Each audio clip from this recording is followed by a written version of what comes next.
मैं तेरी हो गई है एपिसोड 6 के साथ आपकी खिदमत में हाजिर हूँ। ये एक स्लो पॉइज़न था, जो शौकत ने आफ़ताब मलिक की बॉडी में इंजेक्ट कर दिया और एक झटके से इन्हें एक तरफ धक्का देकर गिराया। हा हा हा हा! देखो तो ज़रा, Aftab Malik the great business tycoon आज कैसी लाचारियों वाली हालत में हमारे सामने पड़ा है। मक्कारी से हँसते हुए शौकत ने आफ़ताब मलिक के पेट में एक ज़ोरदार लात रसीद की, जिससे खून का फव्वारा मुँह के ज़रिए उबल कर बाहिर आया। जिसमें फैलते ज़हर के बाइस इनका पूरा वजूद पसीने से शराबुर हो रहा था।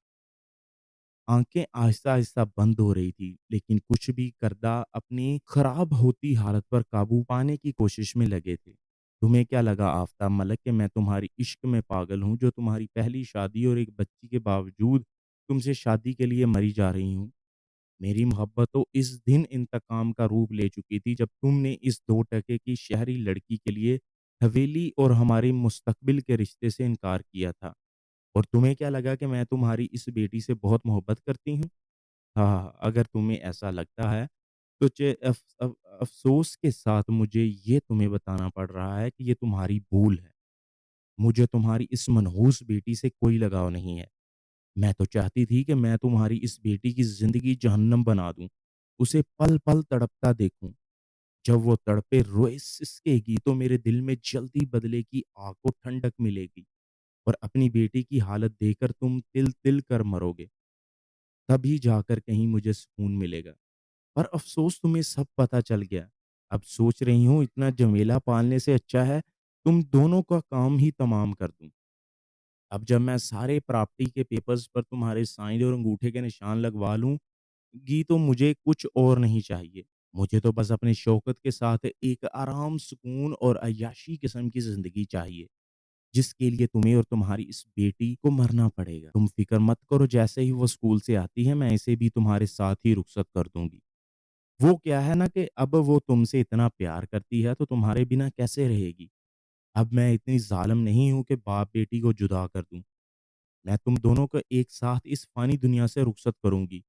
अब फ़ैमिली अलग-अलग अच्छी तो नहीं लगती, इसलिए अब तुम भी अपना ठिकाना कब्रिस्तान बना लो और तुम्हारी बेटी भी आ रही है तुम्हारे पीछे-पीछे। नफ़रत से ज़हर उगलती मरीना बेगम आज ज़ुल्म की हर हद पार करने में लगी थी। आफ़ताब मलिक गर्दन पर हाथ रखते तंज़िया हँसने लगा। अपनी आने वाली मौत का तुमको सदमा लग गया है, इसी वजह से पागल होकर हँस रही हो। शौकत ने हैरत से देखते हुए तंज़ी अंदाज में कहा, तुम्हें क्या लगता है, मैं बिज़नेस टाइकून हूँ?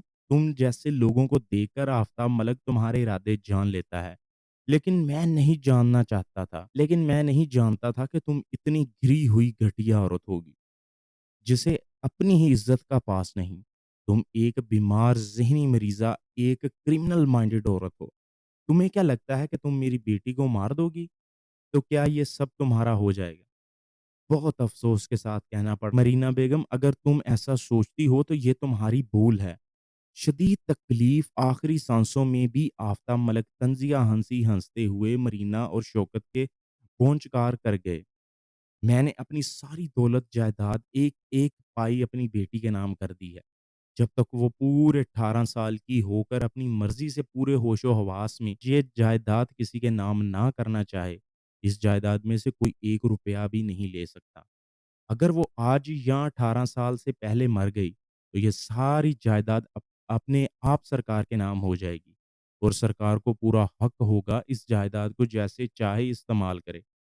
और हाँ, एक और बात, अगर मेरी बेटी पर किसी किस्म का दबाव या तशद्दुद हुआ और मेरे वकील को ये बात पता चल गई, तो इसके सरपरस्त यानी कि तुम इन्हीं इन्हें अपनी बाकी की ज़िंदगी जेल में गुज़ारनी होगी।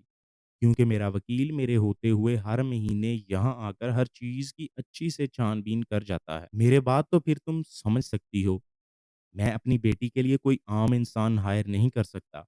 तुम्हें क्या लगता है मेरी बेटी यूँ ही स्कूल जाती है? नहीं मरीना बेगम, नहीं। जहाँ-जहाँ से वो गुज़रती है, चप्पे-चप्पे पर इसकी सिक्योरिटी का इंतज़ाम किया है, जिनको इनकी तनख्वाह हर महीने मेरे सोशल अकाउंट से अपने आप मिल जाती है। तुम क्या, अगर तुम्हारे इस बेगैरत आशिक के सारे कुत्ते भी सारी ज़िंदगी इन्हें ढूँढते रहें, तो इंशाअल्लाह मेरा दावा है, नाकामी हर कदम पर तुम लोगों का मुकद्दर होगी। और जो घर से बाहर इतनी सिक्योरिटी रख सकता है, तुमको क्या लगता है घर के अंदर मैंने कुछ कम इंतज़ाम किया होगा?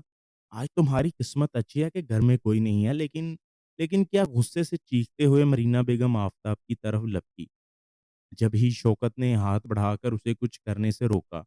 छोड़ो मरीना, ये अभी कुछ देर में मर जाएगा, तुम एक काम करो, दूसरे कमरे में चलो, हम कुछ सोचते हैं।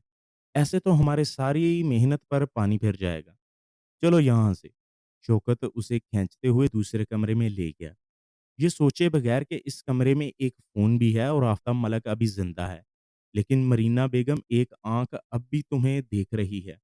तो तुम्हारा ये जुर्म और प्लानिंग सब कैद हो चुका है। बस अब सही वक़्त का इंतज़ार करो। मेरी बेटी का तुम बाल भी बांका नहीं कर सकती। मुझे खुदा पर पूरा यकीन है, जिसने उसे नामुमकिन हालात से गुज़ार कर भी ज़िंदा रखा है, जो मेरी और आयशा की मोहब्बत और दुआओं का सिला है। यकीनन तुम्हारा बुरा वक़्त इसी की वजह से लिखा है। भाग लो तुम जितना अपनी नाजायज़ ख्वाहिशात के पीछे भाग सकती हो, लेकिन तुम्हारे हाथ कुछ नहीं आएगा। तुम्हारी बुरी नज़र मेरे घर की खुशियों को ज़रूर खा गई है, लेकिन तुम मेरी बेटी का नसीब नहीं खा सकती। आफ़ताब मलिक ऐसा होने नहीं देगा। एक नज़र फ़ोन को देखते हुए इन्होंने दिल में सोचा। घसीटते हुए मुश्किल से फ़ोन तक पहुँचकर एक नंबर मिलाकर इन्होंने काँपते हाथों से मोबाइल को लगाया। हेलो, यूसुफ़ यूसुफ़ भाई, चाचू मैं असवद बोल रहा हूँ। अब्बू तो गार्डन में हैं। बेटा क्या तुम अपने पापा को बुला सकते हो? चाचू क्या हुआ हो गया है? आपको मैं अभी पापा को बुला देता हूँ। आप बस 1 मिनट इंतज़ार करें। आफ़ताब मलिक धड़कते दिल के साथ कभी दरवाज़े और कभी फ़ोन की तरफ देखने लगे और फिर वाक़ई 1 मिनट में यूसुफ़ मलिक कॉल पर आ गए। मेरे भाई इतने वक़्त बाद कॉल की है, मैं बहुत गुस्से हूँ तुमसे। फ़ोन पर आते ही यूसुफ़ मलिक ने अपना शिकवा बयान किया। भाई मेरे पास अब वक़्त नहीं आपके शिकवे मिटाने का। मरीना अच्छी औरत नहीं है, मेरी बेटी की जान को खतरा है। मैं अपनी बेटी आपके हवाले कर जा रहा हूँ। आपको याद है ना कि जब कुर्रतुल ऐन 2 माह की थी, तब तो आपने मुझसे कुर्रत का को माँगा था। हाँ, आफ़ताब मुझे याद है, हमने तुम्हारी गुड़िया को अपने असवद के लिए माँगा था। लेकिन तुमने कहा था कि मैं मलक ख़ानदान की तरह अपनी मर्ज़ी अपनी बेटी पर नहीं थोपूँगा। अगर वो खुद असद को पसंद करती है तो तुम्हें कोई मसला नहीं। और हमें भी तुम्हारा ये फैसला अच्छा लगा था। अपने बच्चों पर अपनी मर्ज़ी कराने से इनकी खुशियाँ हम भी नहीं छीनना चाहते। लेकिन तुम ऐसे क्यों बोल रहे हो? तुम ठीक तो हो ना? अगर तुम कहो तो मैं अभी आ जाता हूँ तुम्हारे पास। नहीं, नहीं इस वक़्त नहीं, जो कहा है वो इस वक़्त की मुनासबत से कहा था। लेकिन अब मैं जो कहता हूँ, मैं अपनी बेटी आपके असवद के हवाले करता हूँ। आप इसे 18 साल का होने से पहले यहाँ से ले जाएँ। और इसके साथ फ़ोन इनके हाथ से छूटकर नीचे गिर गया और फ़ोन के साथ ही इनकी आयशा और कुर्रत की तस्वीर नीचे गिर गई। तीनों ज़िंदगी में तो साथ नहीं थे, लेकिन आफ़ताब मलिक ने एडिटिंग करवाकर अपनी फ़ैमिली को एक तस्वीर में मुकम्मल कैद कर लिया था। जानते थे ये सच नहीं है, लेकिन ये सुकून था कि अगर आज आयशा होती तो वो ऐसे ही तस्वीर की तरह इनकी ज़िंदगी में शामिल होती। इस तस्वीर को देखते ही इन्हें आयशा अपने आस-पास महसूस हुई और सच यही था कि इन्होंने कभी आयशा को मरा हुआ तस्लीम किया ही नहीं था। आयशा को उसके एहसास को हर दम अपने आस-पास महसूस करते। यही वजह थी कि वो कभी खुद को अधूरा नहीं समझते थे। काँपते हाथों से खुद से दूर पड़ी इस तस्वीर को अपने नज़दीक किया। आयशा और कुरत की तस्वीर पर हाथ फेरते हुए इनके काँपते लब हिले। आयशा माफ़ कर दो, मैं हिफ़ाज़त नहीं कर पाया हमारी बेटी की, पर अपनी तरफ से पूरी कोशिश कर रहा हूँ। बाकी अल्लाह सबसे बड़ा मुहाफ़िज़ है। 2 आँसू पलकों की बाढ़ तोड़कर तस्वीर पर आ गिरे। कँपकँपाते लब साकत होने के साथ-साथ तस्वीर पर गर्दिश करता हाथ अपनी जगह जामद हो गया। चलो आ गया तुम्हारा मायका, और अपना छोटा-सा दिमाग चलाने की कोशिश भी मत करना, वरना तुम अच्छे से जानती हो मुझे। आँखों से वार करते हुए इसने कुरत को एक बार फिर धमकी दे डाली।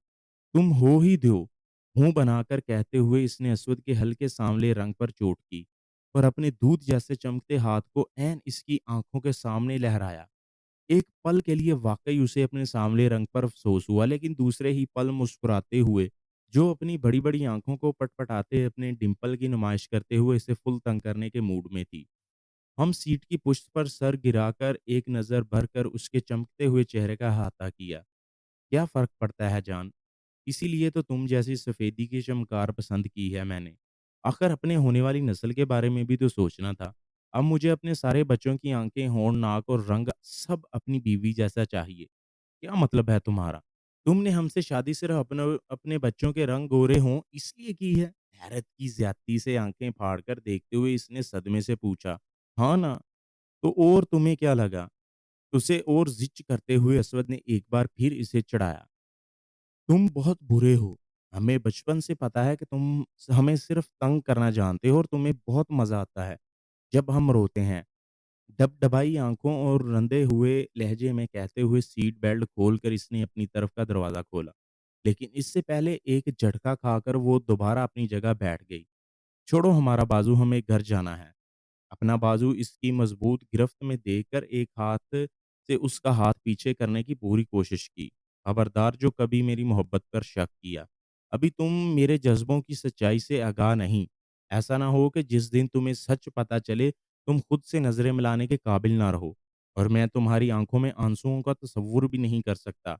बल्कि जिसने ऐसा सोचा भी, ये अस्वद मलक उसकी हस्ती मिटा देगा।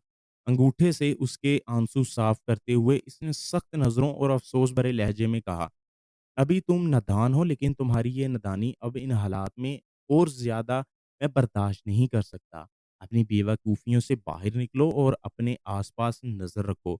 अब तुम असवद मलिक की इज़्ज़त हो। असवद मलिक अपनी इज़्ज़त की हिफ़ाज़त करना अच्छे तरीके से जानता है। लेकिन कुछ तो इस इज़्ज़त को भी ख़्याल होना चाहिए कि अपनी हिफ़ाज़त कैसे करनी है। याद रखना, अगर तुम्हारी बेवकूफ़ी की वजह से कुछ गलत हुआ तो तुम्हारा गला मैं अपने हाथों से दबा दूँगा।" आखिर में धमकी देते हुए इसने सख्त लहजे में कहा, "अब जाओ, ओके।" कँपकँपाते लहजे में कहते हुए वो फ़ौरन बाहर की तरफ बढ़ी। बाहर निकलकर जैसे ही इसने कदम गेट की तरफ बढ़ाया, 1 मिनट जभी उसकी पुकार पर डरते-डरते वापस मुड़कर देखा, जो गाड़ी से बाहर निकल दोनों हाथ पैंट की जेबों में डाले फुर्सत से इसकी तेज़ी मुलाक़ात करने में लगा था।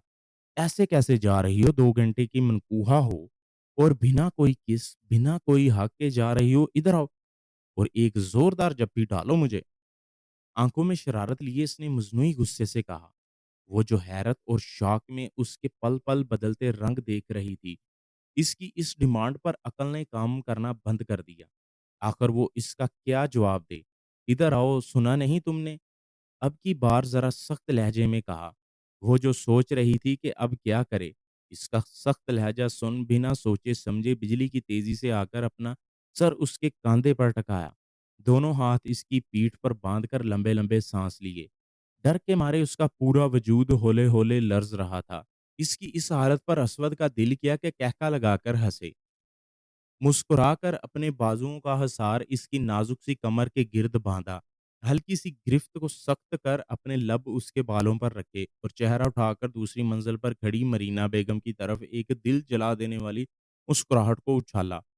आंखों ही आंखों में चैलेंज करते हुए एक हाथ की मुट्ठी बनाकर अंगूठे को नीचे की तरफ करते हुए इन्हें इनकी पहली हार का पता दिया। तो दोस्तों कैसी लगी आज की एपिसोड? नेक्स्ट एपिसोड के लिए वीडियो को लाइक करें, चैनल को सब्सक्राइब करें ताकि हर स्टोरी, हर एपिसोड का नोटिफ़िकेशन आप तक पहुँचता रहे। मिलते हैं नेक्स्ट एपिसोड में, तब तक के लिए गुड बाय।